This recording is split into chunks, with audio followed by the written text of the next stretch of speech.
welcome to Sci-Futures podcast. This is the podcast that imagines what it would be like to live in different science fiction futures. And as always, I am Wee Claire, your host, and we have the lovely Rupert Booth. Yay! Hello. Hello, Rupert. How are you doing? I'm lovely, apparently. So I'll just be lovely. I'm just kind of floating on an ocean of loveliness, really. As one does of a Wednesday afternoon. So before we got recording, I was explaining to Rupert about emotes, and you can see them above my head in the recording. You will be able to see them. Little dots. Those are what those little dots are. They're little Rupert heads. Rupert, that'll become very clear to you when you watch the YouTube video back. It may not. I mean, you say it'll become clear to me, but I'm still just getting to grips with the whole being in an FMV world. Yeah. And that was 5 years ago. I mean, God knows what's going to be like whenever we do our cave at FMV, because I'm like, this is a cave, Rupert. This is a gerbil in a box. I know what a cave is. I know what a cave is. I don't know what a box is. Those are good. We're halfway there, so we're good. We are indeed. Yes, we at least have basic understanding of the constituents of the game that we're going to be making at some point. Hello. So, what is this show about? I already told you what it's about. We just basically talk. Well, you know what? Last week, Cactus Knacks in the chat went, "Do we even need a topic anymore?" I don't even. Yeah. I think we vaguely try. We do try. We do try. Well, we come back to the bullet points. We may go away from the bullet points fairly quickly again afterwards, but we do. There is structure. There is order. There is structure. There is order. Order. There is structure. There is order. And I haven't. This whole thing resists entropy. I actually have an order and chaos emote as well. I mean, it's all happening. Yes, for something completely different, but maybe it's quite apt for this maybe this pod. Yes. Order, chaos. You've got a Rupert now. Yeah, if we've gone off onto too much chaos, maybe people can just send an order emote, and we'll have to come back to the point. Yes, absolutely. We'll have to come back. So, guys, this is how it works. We talk about a different film every week because Rupert and I are sci-fi nerds. Both very different types of sci-fi nerds, but we love sci-fi. And through this podcast and through doing this show, this is episode number 9, which means we've been doing it for 9 weeks in a row. 9 weeks. Yeah. I have learned non-stop as well. Non-stop. I've not even missed one. We've had a few technical hitches, but we still got there. We've always got there. We did. We had a couple of weeks where neither of us could remember what day it was. The time fuck happened. That was last week. We got around that. Yeah, well, I can't remember. I'm still suffering from the effect. It's like the Doctor in the modern era is suffering from the effects of time war. Was I like, "Oh, you okay for tonight, Rupert?" And Rupert was like, "Is it Wednesday?" He's been writing in FMV. He's been doing FMV stuff. To be fair, Rupert's been very busy. In fact, that segues on nicely. Tell us, are you any further with what you've been doing? Explain to us what you've been doing. We're filming. We've been filming now, and since I'm the player character, the one that the player talks to and all that sort of thing, I've got 3 times as much dialogue as anyone else. So Craig the director, and I get together for an hour or two of a night, and he directs me from a distance, and I sit and do all these lines. And we're cracking on through it now. Yeah, I'm having a rehearsal with Anna Rosa this evening at 9:00 after all this for the stuff that we're doing. So and then Friday's a big filming day as well. I think Friday's all day. So yes, we're making it now, basically. Very exciting. I'm so excited. Like, I'm seriously excited. It's going to be good. And it's really nice to be kind of, making something again and feel in control of a project. We actually can do this. Yes. Actually to be creative again. To actually do something. And I think we worked out today that I could drive over to see Rupert and we could socially distance meet in the park. Yeah, we'll sit in the park and shout at each other across meters. I think 2 meters is not that far, right? No, but it'd be fun to just sit in the park and shout at each other, wouldn't it? Just for a laugh. Yeah, we'll just shout at each other. We'll take pictures, you guys. Guys, we'll put up pictures. I'll tag Rupert. It'll be lols. Such lols, you guys. It will indeed be lols. All of the lols. All are lulls, in fact, Yes. are lulls. Lulz. What does lulz stand for? Lulz. You know What does what? that stand I for? say these things, Rupert, but I am also too old for this shit. So God knows, to be honest with you. Right. God knows. Right. I mean, okay. We're always never as old as Rupert. So let's take solace in that. We love you, Rupert. And you know what? You never will be either. Exactly, and that, my friend, I'm happy about. We love you, Rupert. We love Rupert. Yeah, you don't know when I pass my 100th birthday, you might be sitting there going, "Oh shit! I hope I get to be as old as Rupert." Well, when you I'll be laughing then. I'll be laughing from my colostomy bag hell, but I'll be laughing.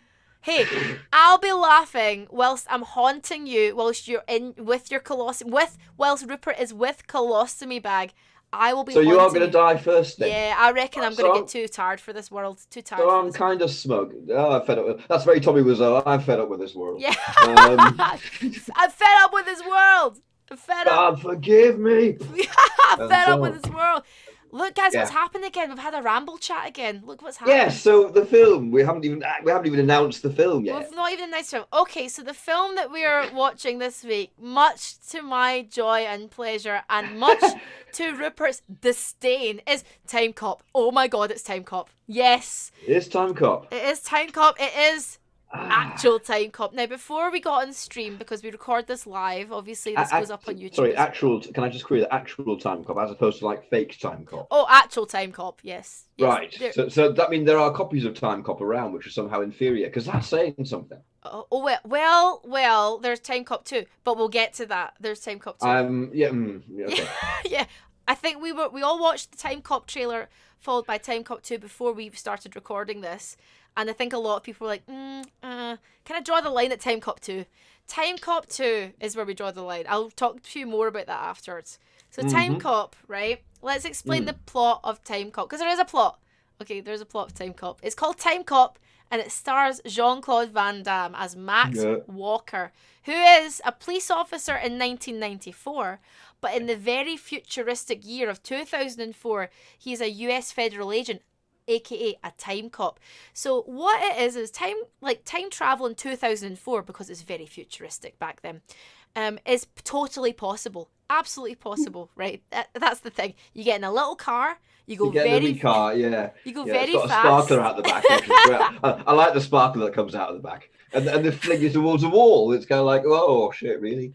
You get in a little car, and then you zoom forward into this like bubble wall. That makes a funny noise, and then you basically come out the other end in the past, but you're not in the car.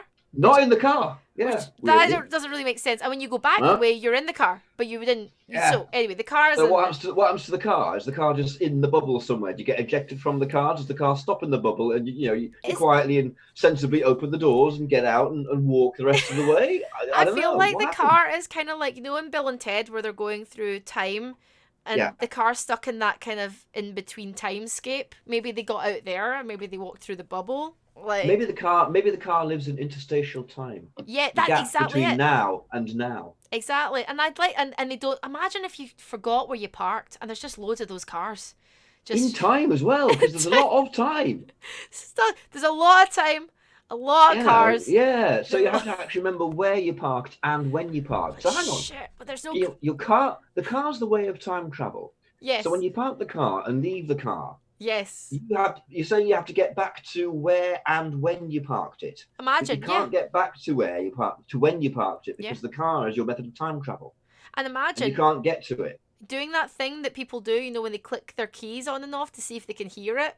Just like. But the car would be in the past. Nothing would happen. It wouldn't chirrup, or it might chirrup, but it would chirrup like 4 hours ago when you weren't there. Oh yeah. Right. Anyway, enough about the car. The car is not the main thing. Anyway, we're rambling. Look what's happening. Order. Right. So in 2004.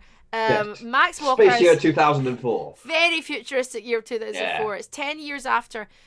Max Walker's wife has died in a horrible accident, shall we just say, a tragedy, right? So that's in play as well. But actually, what's happening is the main thrust of why he goes back in time and sorts all of his shit out is because there's a corrupt senator, a corrupt politician who's using time travel for his own power and money, so he can fund his presidential campaign. And there is where the story starts to unravel and starts to start.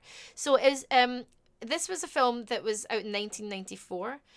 Peter Hyams directed it. He also did Capricorn 1, Outland the Relic, and he also did End of Days, which is a questionable Arnie film. It's an Arnie film, but not one of my favourites. Okay, we've done it again. Whenever he is invoked, then the ritual noises must be made. Timecop. You're a choir boy. So, okay, stop. This is what Rupert, Rupert, I've been up since 4 a.m. Don't put it on me. Don't put it on me. I feel, you know that way where you feel a wee bit... Are you a bat? But you know that way where you feel a wee bit delirious and jet lagged. That's how I'm feeling right now. Because this could be... yeah, it's called 2020 as far as I'm concerned. I've been delirious and jet lagged ever since about the end of February. This could be an interesting podcast because I don't know what the hang I'm saying right now. That's what we should start. We should start a new one, which is just a stream of consciousness ramble called Delirious. Oh. Oh, stop. Okay. I'll make... Oh, stop it. You're actually making a note of that. Stop it. I'm not doing anything. Stop what? Breathing? I'll die. Hey, maybe that could be our IRL streams for when we meet up. And we could do an IRL where we chat and we just put it on and we just... I know what IRL means. That means in real life. Look. Also sometimes called meat space. Yes, I know the terms. Thank you. That was a public service announcement from Mr. Rupert Booth. I kind of want lights coming out behind me. It's like a dramatic impact now, but I haven't got them. So we need more production values. More production values. I can put next time I can put my lighting rig up because I mean I have to when I'm filming for this FMV, I have to pull the blind down, close the window, put a duvet over the blind to cut any light out at all, so I can control the lighting. And then I've got a wee torch in one place, and a wee torch in another place, an iPhone there, and another phone there, and a sound recorder here. If I had enough, I would provide you with a webcam, a little light, the whole thing. It doesn't cost that much to get a wee tiny webcam, the wee ring light and stuff like that, but like a ring light. That sounds. It's not as nice or dodgy, depending how you look at it, as it sounds. It's just a ring made of light. A circular light. A ring made of light. I know the sort of things actually that they used to use them on Doctor Who back in the 70s. I'm just being a Dickens. Rupert, you are derailing this. You are derailing this. So Timecop. Let's go back to. Do try and focus, Claire. I'm delirious and very tired right now. So Delirious. Have you made the note about Delirious then? About the IRL stream? I'm writing it down. Nice. Hold on. Before anything happens. You see, that's not derailing, that's necessary admin. See, I'm always on it. I'm still always on it. Email, part of me is always a control freak. That never dies. The little control freak gerbil in my head never dies. Email. Ooh, the gerbil. No, that's interesting. The gerbil could be... Right, yeah, I can't say that out loud. No, we're not allowed to write the cave. We're not writing... Talk later. We're not writing the cave FMV on stream. No. It's just a concept for it, though. I'll email you afterwards. Oh, okay. We'll talk. Yeah, We'll talk.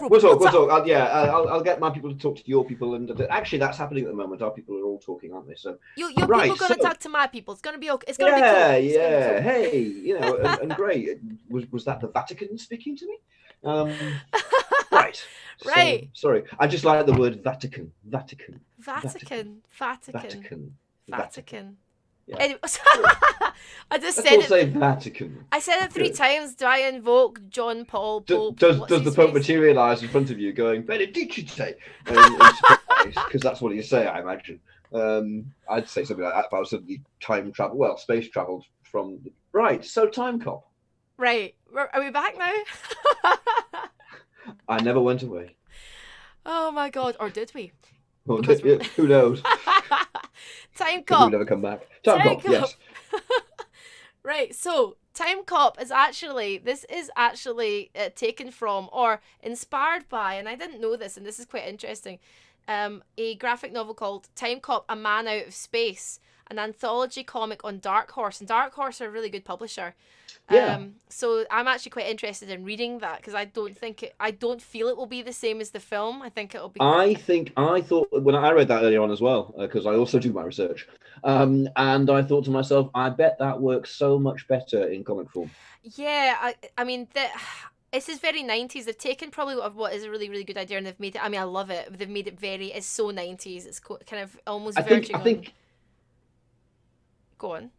No, I think it's probably a bit sanitized from what you'd get in the comic, and conceptually, I mean, to me, the storyline is a bunch of missed opportunities. The setup's really nice, particularly the political side of what politicians would do with time travel. That's great. That's a concept. I like that's lovely. That's an entire Netflix miniseries, which I'm just inventing in my head right now. Cactus Snacks in the chat said, change the name of this podcast to Timecop. Episode 9, Timecop. And imagine we get to the end of the year. So, hi guys, we've made it to episode 39 of Timecop. Yes, we still haven't finished Timecop somehow. We'll never actually finish Timecop. So every single episode from now on, we have to kind of go back to Timecop, thus traveling in time. Oh my god, I'm hearing Huey Lewis's like travel back and different. Yeah, absolutely. No, but still, hey, we can invoke that, and if we're doing that, I'm bringing in a bit of Doctor Who as well. So all in all, it's going a bit time. Oh yeah, just time. Time is the fire in which we burn. Or just time. Right. Timecop. Maybe that's how the gerbil should talk. Maybe it should be kind of like all of it. Like oh yeah, kind of like tired Ross from Friends when he's like, yeah, I'm just an exhausted rodent in a box. Time. You're gonna make that into a little video thing, aren't you? Me saying I'm just an exhausted rodent in a box. I'm still working this out. I'm still going. Wait a minute. She does these things afterwards. Well, Cactus Snacks in the chat is the one who. Hello, Cactus Snacks. He clips all the stuff from me, and he sees an opportunity, and he takes it. You've got a bloody talented bunch there, haven't you? I'm just sitting watching all the things that come out because you're all on Twitter, and I'm just kind of marveling and being rather delighted. I'm thanks for welcoming me. Oh, very guys. Nice here. And Kicklix just put in some Doctor Who emotes. That's very cool because we've got Rupert on. He loves it. See, we can have Doctor Who emotes and stuff as well. So yes, anyway, Timecop. Timecop. Right, okay, so Timecop. Timecop. So it was also a video game for the SNES. Yeah. And it was a short-lived... The SNES. What is the SNES? Super Nintendo SNES. And short-lived TV show on ABC. It was a short-lived TV show as well. And it went direct to video. There's a sequel in 2003. Timecop 2, The Berlin Decision, starring Jason Scott Lee. The Berlin Decision. What do you think? What do you think they were trying to decide? Berlin or not? I don't know. Yes, that's definitely Berlin. I recognise the Berlinery about it. So I know what happens in Timecop 2. They go through the little bubble wall into the past or future, wherever the hell they're going, and then they arrive and they go. It made an impression then. The past, the future, wherever they're going. You're the fan here. You're fighting Timecop's side today. The Timecop universe. So they come through the bubble wall, and then they're like, the Berlin decision is this Berlin? The end. Oh, it really is that. And that's it. Imagine. Well, yeah, I can imagine that's very much in keeping with Timecop 1 as far as I'm concerned. Just Timecop 1 kind of like people do the reduced Shakespeare. Yes. You could do the reduced Timecop in about 7 minutes, I think. No. It's not that bad. I think if I sat down, no, but in terms of story beats, it kind of is that bad actually. No. I know. You see, this is an interesting week, isn't it? Because this is the first time we fundamentally disagree about. We're diverging. There's been a divergence in the Force. There is the Force has lost all its balance, and the Jedi are rising and bring on the Star Destroyers. Because to be honest, I really didn't like it much. It's okay. You don't have to like it. We don't have to like it. I know, but I know you're a fan of it, I see why. If you're into that particular kind of cheese, you see, my cheese is that kind of 50s cheese, like Arus. Yeah, this is your cheese, isn't it? This is my cheese. Yeah. It's like 80s and 90s cheese. But I was saying this earlier. We were talking about films on the chat. somebody came in and went, what do you think of this? What do you think about that? And some things I agreed with, some directors I liked, dislike. But I said to that person, I say this to anybody, it's absolutely fine to not like something, but I'm never going to say to someone, you're wrong. You are wrong for not liking that. No, absolutely it's not. It's just going, well, I don't like it. You do. That's cool. That is absolutely fine. Oh, hey, I love The Room. Yeah. It's not any good. I mean, The Room, though, is The Room, though. I mean, it is. It is The Room. It's extraordinary. It is art. It is good. So Timecop, right? Anyway. So Timecop, yeah. Right. Fucking it. We should have had a timer up on screen for how many times I say so Timecop. So Timecop. This was actually a success when it came out, actually. It was #1 for 2 weeks in a row. But Roger Ebert called it a low-rent Terminator. Yeah. Terrible. Ebert's, I'm kind of with him on that. Terrible. Except that Terminator's vastly cleverer. Terminator's brilliant. I mean, Terminator is absolutely incredible. Terminator and Terminator 2, love. Yes. So let's talk about the themes in Timecop, because there are themes. There are themes here that I've picked out. Okay, because it is a daft film in some ways. There's lots of plot holes. There's lots of inconsistencies. But I think in terms of a film in 1994, Jean-Claude Van Damme, if you like that kind of thing, it is fun. Okay, it's fun. And it just does what it says in the tin. And I've got... Timecop! So Timecop. So let's talk about power and corruption. Because actually, we do see power and corruption in this film. Do you think this is how governments or politicians and corporations would use this kind of technology? And I say this because of this, right? Because in the film, I mentioned that there's a senator, a corrupt politician, using the technology. He goes back in time, he gets money, he brings it back, and it funds his presidential campaign. Who would be in control of this? What do you think, Rupert? I would, ideally. However, less ideally, it would be whichever country developed it first, wouldn't it? Or whichever organization developed it first. So, I mean, as to whether it would be used like that, oh, god damn, yes, it would. And that, I thought, was where the real film lay. That, I thought, was a fascinating story. House of Cards, but with time travel as a weapon. Yes, is something I could totally get behind, and we didn't really get to see any of it. We saw this one bad guy who was kind of one-dimensional-ish. It's kind of like at one point I kind of felt like the movie tried to make the villain like a Verhoeven-esque villain, but didn't quite get it right. Because absolutely, I agree with that spot on. Yeah, and it didn't quite get it. He needed more depth, and they should have given him more depth. He could have been a lot more interesting. Yeah. And with versions of himself from older turning up and all that sort of bit. That stuff was all nice. And indeed the whole kind of two concurrent versions of you being able to meet one 10 years older. That's always fascinating, that sort of thing. And kind of thrown away in this because it isn't really the kind of film designed to allow you to go into any depth about these things. Really, it's not a great philosophical quandary. No, it's not one of those. It's just not. Let's get some more guns out. Yeah, and I love it for that because it's mid-90s. I think that's really mid-90s flavour if you think about the kind of films like Speed and all of those films. A lot of big Arnie films came around about this time, so you can see why there was this flavour was popular, and I can see why it was #1 for a couple of weeks. But I really liked the fact that they touch upon that. There's a corruption there. Who's to say that? I do think that if we had time travel, I don't even think it'd be a government in charge of it. I think it'd be a corporation or a politician or a party. It wouldn't be. Well, exactly. I'll say, or whoever invented it, it might well be a corporation. Yeah, which would be terrifying. Well, it would all be terrifying because time's the ultimate weapon, isn't it? I say to you, right, you've really pissed me off. I've got atom bombs and I've pressed the button and there's one on the way to you. You go, meh. And go back in time and erase me from existence. Yeah, exactly. Done. And shrug at your atom bomb, which has also vanished from existence now, and just go, yeah, win. Yeah, exactly. Every single time. Exactly. But you bloody know if someone like the bloody Blancmange or whatever he's the big orange freak in the White House right now, he would do that. He would be going back and forth and back and forth. Nah, he'd screw it up, right? Yeah, I'll tell you why, psychology. Because the first thing he'd do, because he's such an incredible narcissist, the first thing he'd do, and he doesn't listen to anyone, is go back and meet himself and go, okay, kid, let me tell you how to do this, this, and this to advantage yourself. And he'd shake hands with the kid and turn into Death Blob. Problem solved.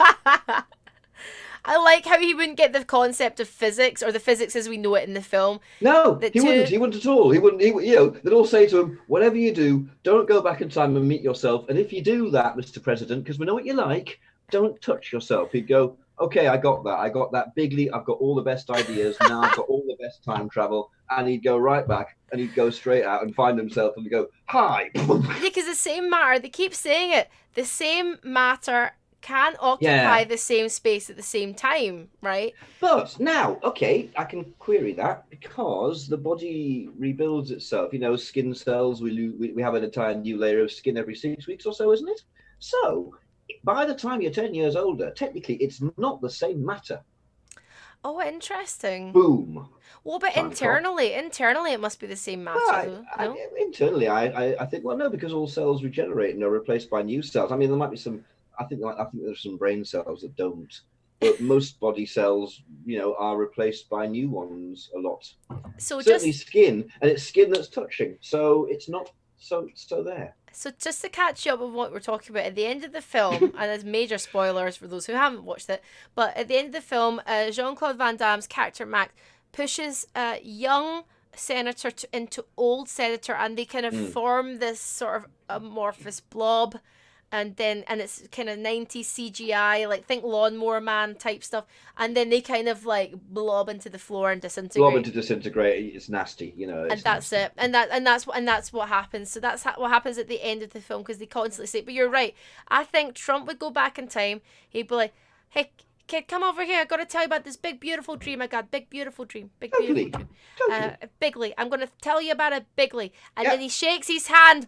That in fact send him back in time, get him back in time. And, just so self-annihilates himself. So absolutely, the instant anyone invents time travel, for the love of God, send Trump back in time. Oh my God, yes. To meet himself and cancel himself. It's the ultimate in cancelling. Yes, absolutely. Get him melted, because I get him melted. Just get him melted. Just make him into CGI 90s blob. Get him melted, CGI 90s blob. That is it. He's kind of melting anyway. I mean, he's made of ghee. Clearly, look at him. He's like he's all have you ever seen The Incredible Melting Man? That's one we should put on the list for next year. Oh yeah, because we've got our films lined up to the end of the year. Oh, just you wait till Christmas time hits. You wait till Christmas time hits. Just wait till Christmas. And it will hit. Oh yeah. Yeah. But yeah, it's I kind of think sometimes when I look at Trump, like, he's kind of a mixture between like like when orange peel goes kind of off, so kind of like off orange peel, and sort of just like this kind of cabbage ghee. There's ghee running in rivulets down. I love horrible. The word rivulet. Isn't the word rivulet nice? Horrible. Yeah, he's already. I think he started the process. You're totally right. He's slowly, just disintegrating. It's all too much for his frame. It's all too fucked beyond repair. And so he will, one way or the other. I don't think it'll be that much longer, and then you can be able to fry eggs in them. If you wanted, but you wouldn't, because you'd be frying eggs in the remains of Donald Trump, which would be an option. Right, let's move on. Yeah. So, Timecop. Right. So we've talked about power and corruption, but what about time travel and the ethics of time travel, if there were ethics around this? So should we be able to change the past or see the future? Well. Same question to the chat. Do the chat also agree? Should we be, if the technology was there, should we be able to use it? Rupert, over to you. What do you think? So I have thought about this all my life, basically, with being a Doctor Who fan from as long as I can remember. I've always been obsessed with the idea of, well, what, if I suddenly got a TARDIS, would I use it? Yes. Yes. Of course I would. Of course. For one thing to live in. But would I, would there be any harm, for example, in me going back to the Cretaceous and observing dinosaurs? Probably not. I don't think so. No. I don't think so. But then you might say that, my TARDIS or whatever time machine landing might crush the special butterfly from the butterfly effect. Oh yeah, that's of course. Yeah, You because do you know, believe in but that? what? Do you believe But in that? oh well, you've got. I think. I mean, it's kind of it involves a lot of maths that is beyond my feeble cabbage. Mhm. Um, but but yeah, statistically, it's got to be possible that you could be that damned unlucky as to materialize on a bacterium that was about to become Homo sapiens in millions of years' time. Um, you know, in which case, I don't know, dinosaurs. Well, the dinosaurs would die out anyway. So rats probably, rat world, or Rat, ant world, Rat World. or ant rats, which would be great. I love And then Rat World is the prequel to Jurassic Park. Do isn't do it? do Yeah, do yeah, yeah. do We're do gonna do bring the do rats back. do. Oh no, really don't do that. It's a bad idea. And then like, oh, really, really small attackers there. Honestly, Less than a foot tall. Rat World, Yeah. prequel to Jurassic Park, same music and everything, just giant rats, just giant. Oh, it's giant rats. Yeah, let's make Right. them giant rats. Okay. Okay. Let's Yeah. make them giant rats. They're all going to be voiced by Tommy Wiseau, right? The rats are going to be voiced. Well, the rat leader, the rat general, is going to be voiced by Tommy Wiseau. Okay, Rat General, 100%. Massive fucking rat kind of knuckles up to you and kind of go, oh, hi, Mark. And all that sort of bit. It's I huge can't believe incisors. it. Yeah, you betray me. You're no good. You're not good. Squeak. I've got some people in the chat are answering what we're saying here. So Lord Free Folk says definitely not. Butterfly effect in that. If you could go back in time though, a program to make sure you could only observe from a distance, hidden or disguised, then yeah. Ensuring you can't change the future or the present for personal gain or anyone else's disadvantage. But it would be chaos if it got into the wrong hands. It would be chaos. It'd be chaos. Imagine it getting into the hands of like. You see, this is it. If I had time travel, I wouldn't be inclined to do that anyway. One, because I'm a science fiction fan and a Doctor Who fan, and I've been thinking about time travel all my life and going, oh shit, don't fucking touch a thing ever. Mm-hmm. Just look at it all, and then go away again. And two, because one just doesn't behave like that. Well, I'd have a time machine. What would I need with worldly things? Yeah, I mean, I'd be time traveling the rest of my life. I wouldn't need money. I'd just time travel. Kind of like, but then look at Doc Brown at the end of the Back to the Future trilogy. He's got a friggin' train. He's dapper. He's got a train. He's got lots of things. Lots of things. Yeah. I would say he's a very kind of upper class time traveler. Got a lot of things. Mr. Fusion would be quite useful to have a portable fusion reactor and a floating time car. Of course, for that you have to go to the future. But all right, you go to the future and you kind of go, hey, I'm from the past. You guys probably have time travel because you've got Mr. Fusion. That doesn't make sense. Yeah, I wouldn't be a very good time traveler. My reasoning is shot. Oh, I would forget what day it was or where I was, and I get lost. Indeed. I think you've got chronometers on these things. You've got time sensors. Yeah, I would get, I'd break it. I'm very clumsy, Rupert. I would break something. Would you break it? Well, you're not going near my console then. If I build another TARDIS console, then you can look at it, you can observe it from a distance, but you can't actually interfere with it because to you, that console's a butterfly. Social distancing. Wipe out life on Earth. Social distance from my console. We're doing time travel, social distancing, always. We are. We're not talking about Timecop. Timecop. So Timecop. Right. So Timecop. So basically, in terms of challenge, I wouldn't. I mean, have you seen those pictures actually on the internet, Rupert? They're kind of like images of the past, like the Victorian times, and you can see somebody in the crowd, and they look clearly like they're. Have you seen those pictures? I've seen the pictures. Of course, I've seen the pictures of people who were, scratching their ear, which now we read as they have their hand up. Yeah, exactly. Oh, they've got a mobile phone, or they're talking. No, they haven't. They've got a hornet that's just floating to their lug, and they're going to be dead about 2 minutes after this photo was taken. Which is sad. But yeah. Yeah, I would. Don't phone my ass. The thing is, like, who would you? There's no signal. If you're phoning from 1925, where's the frigging phone signal? Well, I suppose if you're clever enough to invent time travel, it can get you back to 1925 to make your phone call from. Which frankly is showing off because I could make a phone call now. I don't have to go back to 1925. I'm better than that guy. then presumably you could make some kind of transmitter or bring a satellite with you. I would guess. Because there's no radar, there's no way they're going to detect it unless someone looks really hard one, like a young Patrick Moore. So, Timecop. So Timecop. So Timecop. I think just personally, I just don't want to see the past. I don't care about the future. I'm fine in the present. That is nihilistic as fuck. I don't care. Like, I'm here. This is what I'm doing now. I don't want to see the past. I don't care about the future. I am just the moment. Yeah, no, I do it like, hey, I learn from my past to make myself who I am. And I do try and invest somewhat into the future, as in like maybe economically or for career things. I'll maybe go, I'll do this because this might work.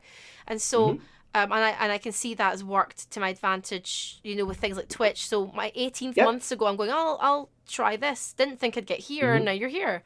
But I don't one of those people that obsesses. I'm not an obsessive personality. So I don't obsess, and I don't suffer from anxiety. I'm more of a depressive sort. So I don't obsess, and I don't get anxious about the past, and I don't obsess or get anxious about the future. I don't obsess too much. I'm very impatient. So when I get down or I start to obsess about things in the future or whatever, I go, you know what, bugger it, and I try and shake myself out of it. So yeah. But you're talking about your past specifically. I mean, what about going and meeting Shakespeare or something? Oh, I don't. Or Cleopatra. I'd love to go meet Cleopatra. I bet she. Yeah. I don't want to meet anyone. I'm okay with that. I'm fine. Not even a dinosaur. Not even a protoceratops. No, I'd maybe meet young Arnie. Young Arnie, yeah. Yarny. Yeah. I'd maybe go back. Was he called Yarny? Young Arnie? I'd go back and meet Yarny. Hi, I'm Yarny. He'd be speaking Austrian. Hello, ich heiße Yarny. But you go up to him and you say, "Oh, ich heiße Yarny," and that changes something. That makes him go, "Why she called me Yarny?" And his self-confidence erodes immediately, and he never becomes what he became. Oh no! Then he just becomes some Austrian cobbler. He's an Austrian cobbler, and he is to this day. He's still cobbling in Austria, Austrianly. But he's really small and skinny. Really small. He is. James Cameron never made Terminator, and thus didn't go on to make Titanic and Avatar. So his career's gone. Stan Winston's still alive because of that. For some reason, I don't know why. Alternative universe. Yarny. George Lucas and Steven Spielberg thus came to dominate Hollywood in the 80s and the 90s almost completely, leading eventually to World War III as Star Wars fans. Maybe it becomes like the man in the castle, whatever it's called, where half of America is fans. What if it becomes like Lucas and Spielberg become like so powerful that half of America becomes like Spielberg, like he just takes over, and the other half of America becomes like George Lucas, and it is like the man in the high castle. That is what it's like. It becomes like the man in the high castle vibes. That's exactly what it becomes like. So it's like Spielberg or Lucas, and one's like pretty like Nazi-esque, and one's like whatever. That's what I'm thinking. Yeah. Because I said hello to young Arnie. You said Yarny. So that's time travel for you. Yeah, exactly. There you go. It'll ruin all of your entertainment gets ruined. And Arnold Schwarzenegger becomes a cobbler who in his hometown who just lives and dies there. They don't know why. He's like, I got this voice, I don't know why. Warum habe ich diese... Anyway, I'm not so. Fuck you. Schuhe. Ich mache die Schuhe. Ja. Anyway. So Timecop. Yes. So Timecop's clearly, judging by the amount of ramble, Timecop's the least fascinating film we've had so far, then, isn't it? But look at all of the interesting rambling we've had because of Timecop. Absolutely. It's a jumping off point. Yes, that's true. We have rambled on for 40 minutes, and it's a very like good... a trampoline. So it's a kind of trampoline of a film, time trampoline. That would be a great film. You just bounce higher and higher, and the higher you can go, the further back in time you go, until eventually, hello, Queen Elizabeth. I would watch Time Trampoline. It won't be as good as Timecop. But I think it's probably another FMV after Cave. After the Cave, it's Time Trampoline. I don't know why it's going Time Trampoline. I don't know why I'm talking like Arnie now. I just feel like it's Because you know, it's because we can. Everyone's got our inner cobbler that needs to come out, hasn't it? Our inner cobbler. Yeah. Oh my god! Oh, my inner cobbler. My inner cobbler's very tired today. I've been cobbling all night long. The clog. Sorry. Order in the house. Right, so time club. Time clog. Time club. Did you say time club? I did. I like it. I want to make time clog as well now. Oh my god! Just a really clever shoe. Time club. A time club. Stop it. Order. Oh my god. Right. Oh! We've 9 weeks in, we've found the point of disintegration. Time cop. It's time cop. It's all right. So yeah, time whatever. Yeah. Not time clock then. What you're witnessing now is that what we've done is, you know how the same matter can't do the same space at the same time, all that kind of thing. Our brains have somehow kind of become that blob, and now it's all gone. It's all messed up. It's all. We're just CGI madness. We are 90s CGI. This is it. This is where we're going. Time. Honestly, I've got the time clock in my head. I think it just does it by itself. It just kind of click. I like time clob. Like, time clob. Cobbles. Time clob. What's time clob? What's a clob? Oh, time cob. So wait, what minute? What? Time I tell you what, let's go back to have a look at the running order. That may help us at this point. So time cop. Right. Yes. Okay. So imagine if this tech was available. How do you think it would be used? We talked about how we think it'd be used in maybe in a corruption sort of thing. Do we think I'm putting it into a clog? That's how I'm using it. I'm making a time clog because it's the best idea of the universe. A time clog. Sorry. But wait a minute. I was going to question this, but let's not. No questioning of the time clogs. No questioning. Never question the time clogs. Let the time Never clogs question the time clog. Okay. Well, that's deep. So time clock. Car. Yeah. Time cop. Temporal policeman. Rupert has broken me. He has broken me. I haven't. It's a vicious rumor. It's Rupert's grand master plan because he hates Time Cop. To come on, he is the real corporate bad guy of this story. I did say prepare for battle this evening, didn't I?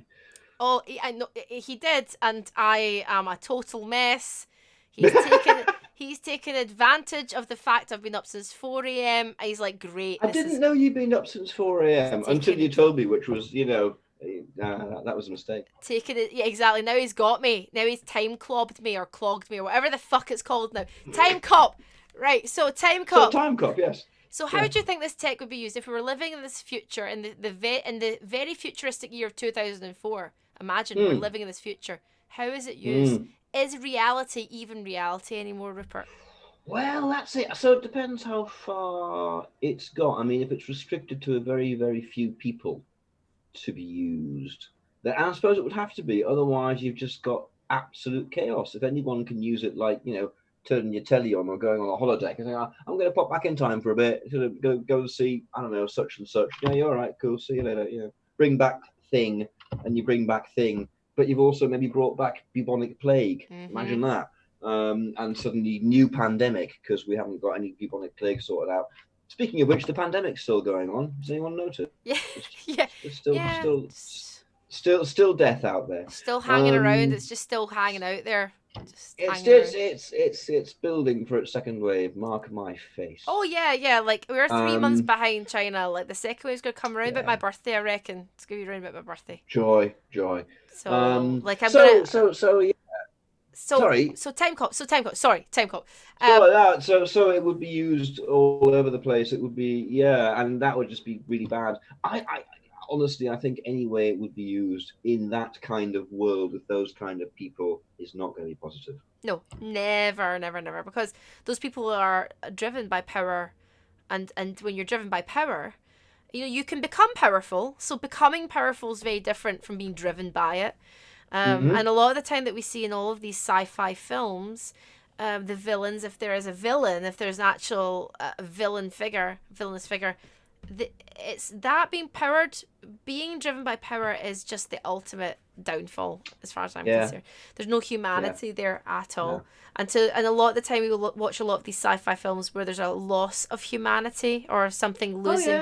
Even with Silent Running last week, the loss of nature, loss of being human, loss of connection. There's always empathy as the first thing to go in these people. Yeah, absolutely. Yeah, empathy. There's a lack of empathy, and that's and that lack of the thing that the child learns very early on of that person is not me. Then that person has different requirements to me. Oh, yes. I must treat them as another thing like me. Then. Huh. Yeah, exactly. Or that sort of bit. That's kind of like, no, that's my tool, and that's my tool, and that's my tool, and you are my tool, and that's a wall.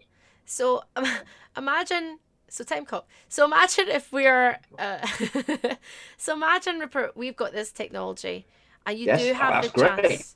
Imagine we've got it, and you've got the chance to go back in time. Okay, you're going to take it, but you can only go back a certain amount. Can I? Okay. So you can only go back by about 50 years. All right. So. Fine. Would you go back? I know what I'm doing. What would you would you change anything? Like, what would you do? I'd have to find a way to get a bit of money to rent a little flat so I can sit with a modern digital recorder and a 405 to 625 line converter and record all the episodes of Doctor Who that don't exist. That's exactly what I'm doing if I can go back 50 years. I'm doing that. Now, I'm not sticking around for 50 years. Well, I don't need to stick around for about 8 or 9 years to record all the missing ones. But so I'm turning up on a Saturday, first Saturday, 23rd of November, 63. I'm turning up there. I might turn up. No, I wouldn't. No, you couldn't do that because the day before Kennedy was shot, you see, but you couldn't really turn up the day beforehand and just go, duck! So I'm sitting there and I'm tipping Doctor Who, and then I'm just jumping to the next Saturday rather than spending a week in 1963. Okay, otherwise it takes me a long time to do this. What are you going to do? It's got all figured out. I think I would probably do something that wouldn't affect anyone, but would also make my life a little bit better, but not in a giant way, if you know what I mean. I wouldn't want to be like, I don't want to be rich and a millionaire or anything like that. So I would do something very sensible. I'd probably go back in time to London at some point when flats were very freaking cheap in very expensive places, and I would I'd get that property and it would be mine, mine, and that kind of thing. And I wouldn't do anything else because I figure I don't want to do anything else. I don't want to go crazy, and also I think using it when you start going, I'd play the lottery, do this. It's like, okay. Everyone said they would do that, but actually it would be unnatural to have that much money, and I want to work for myself, and I want to have, if I've got that technology, I want to use it, but use it and still have a fair level playing field of life. And that's very sensible. That's very decent, actually, because also, it's not using time travel to do something. People buy houses. People bought houses then. All you're using it for is the advanced knowledge of that one's going to appreciate really well. Yeah, or that area is going to. So that's good. That's good. I mean, don't get me wrong. I am going to sell these Doctor Who episodes to the BBC when I get back. Oh, obviously. Well, I mean, absolutely fine. And then I can invite you around to my Notting Hill pad. It's 3 floors. Nice. Rupert. 3-floor Notting Hill pad.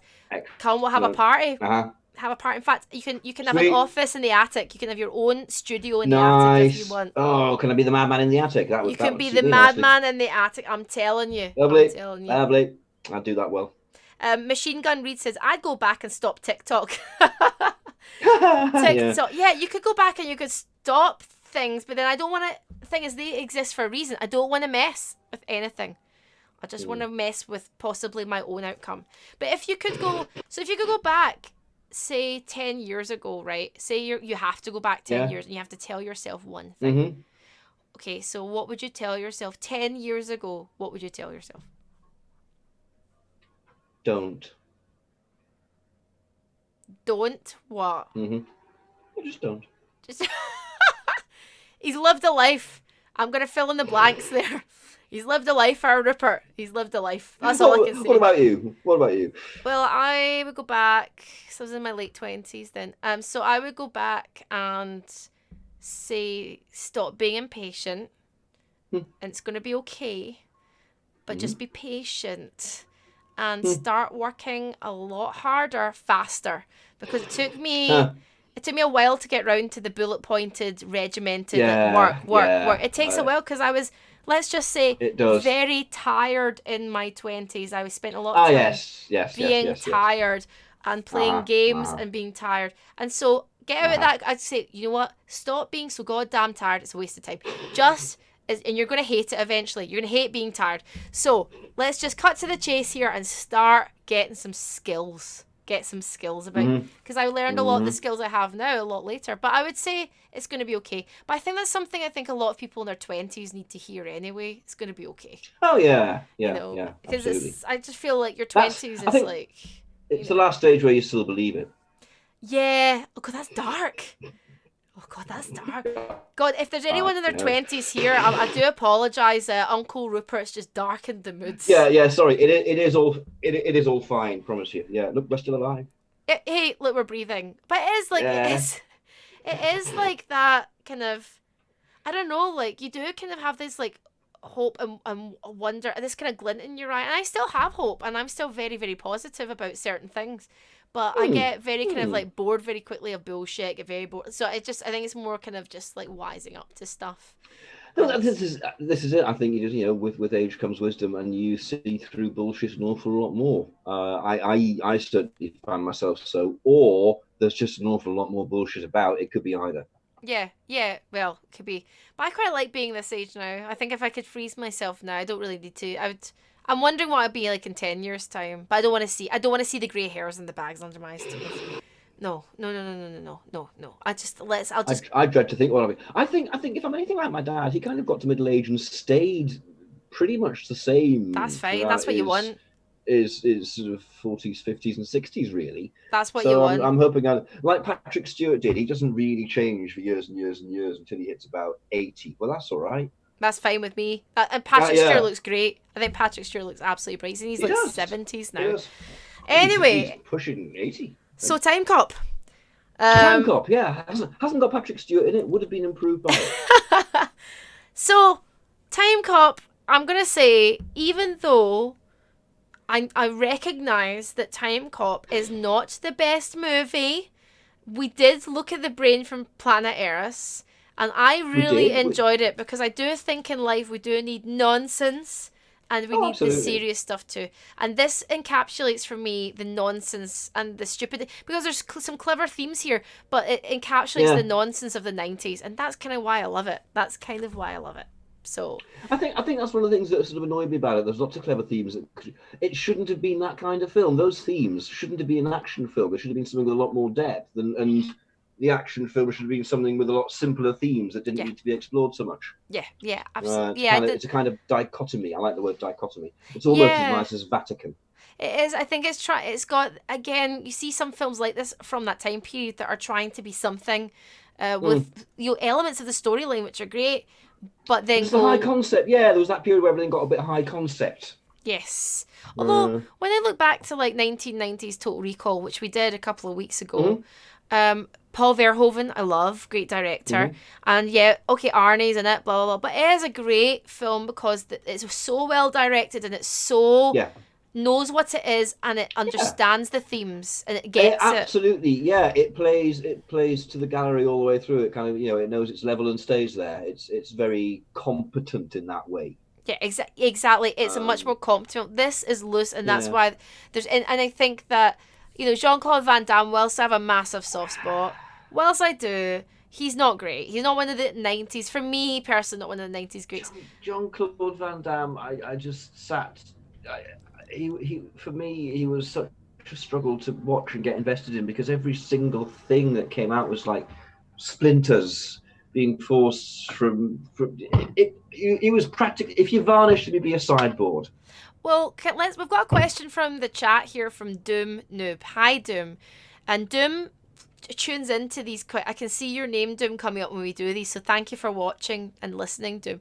Doom says, can you ask Rupert how practically he would improve Timecop while essentially keeping it similar? So practically, what would you do? What would you do, Rupert? What would you do? I'd take the basic elements of the story and start the script again from scratch. Really? Right from scratch? Yeah. Okay. There's loads of good concepts in. There's some there are, to my mind, there weren't any characters at all who were interesting. So I put some interesting characters in for a start. Yeah, because his wife's not very interesting. He's not very. I like the villain. I think the No, villain had something. The villain's got something. yeah, but only because villains always have something. I mean, he's played fine, but there's he's no Roy Batty. He's no Darth Vader. No. I mean, I mean, you can never be. And no. he could be because all right. So the villain straight away, I'm going to have as a multiple personality who's got different time zones of himself that he can always go and consult with in a time room. So he, okay, I'm going to go make this decision. What should I do? Past and future versions, and they all talk to each other and then go back to their respective time zones. So there you go. There's something interesting. There you go. So that's exactly. Hopefully. From scratch. Exactly from scratch. Doom. You would get it from scratch.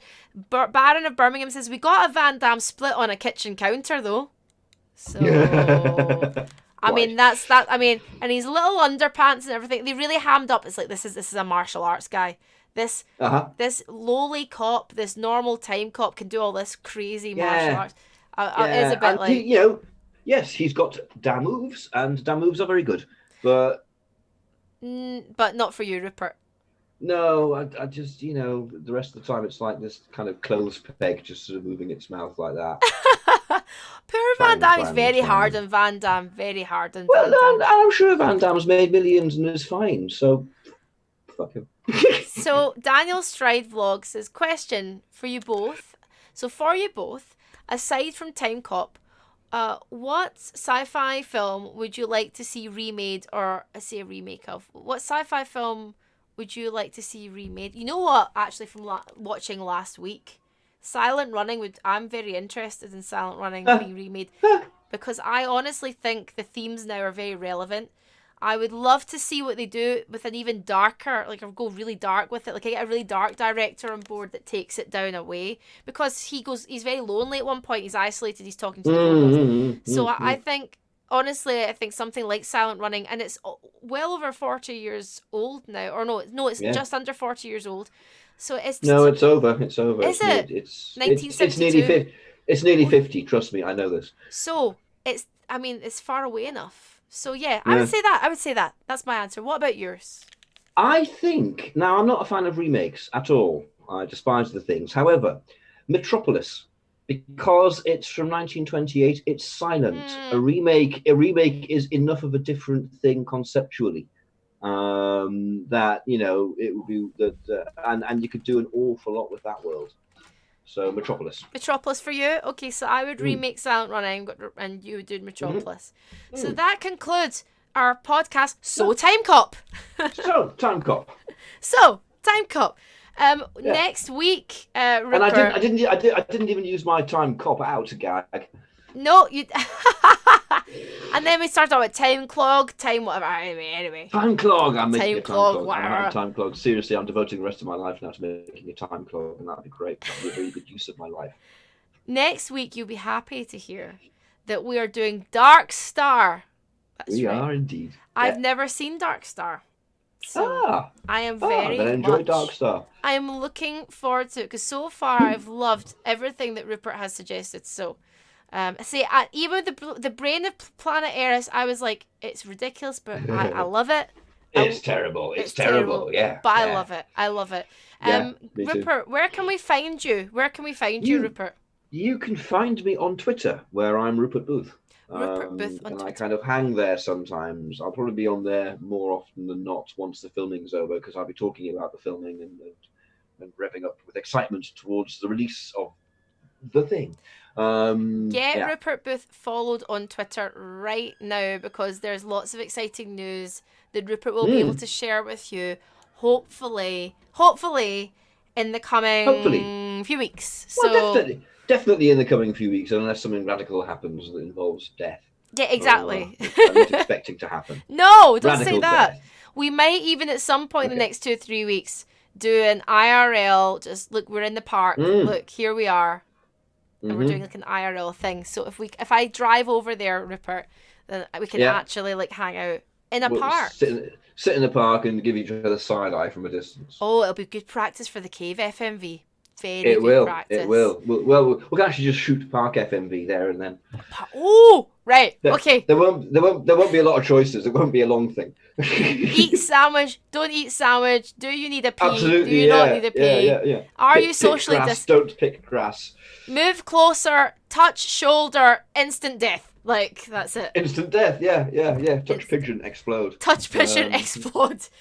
Climb digging tree, it. Find Pope in tree. I want tree to. stunned. I want Park FMV, Cave FMV, Park FMV. We can. Hey, we could do this all over the world. It'd be fantastic. We could do Park Grand FMV. Canyon FMV. 5 years from now, Grand Canyon FMV. We could do Cupboard FMV. Cupboard FMV. We'll start small. Good thinking. Car FMV. I mean, there's not much that could happen in the cupboard, mind you. There's not much kind of room to maneuver. No, the Cupboard FMV. No, the Cupboard FMV is not going to work. Say thing, don't say thing. Doom, open door, maybe. Doom says, just let me say that I'd love to have a beer, even though I don't drink, with Rupert one day. He seems like a super fascinating guy. So many great conversations. Oh, thank you. Had. That's very sweet. I absolutely reciprocated. I'd love to sit and sup with all of you. I think that would be great. Wouldn't that be great if we could have a massive actual meeting up? Can we do that? How do we do that? If we ever have IRL WeCon 2021, could we do it? Nice. WeCon 2021. Rupert and I have already had discussions about WeCon 2020, which will be digital. I was keeping quiet as instructed. We're not saying anything, and that's all we're saying. So, guys, until next week, please say goodbye to the awesome and the wonderful, my lovely friend Thank you, Rupert. everyone. Rupert, it's been lovely. We'll see you again soon. Take care. See you later. Certainly will. Look after yourselves, everyone. Take care.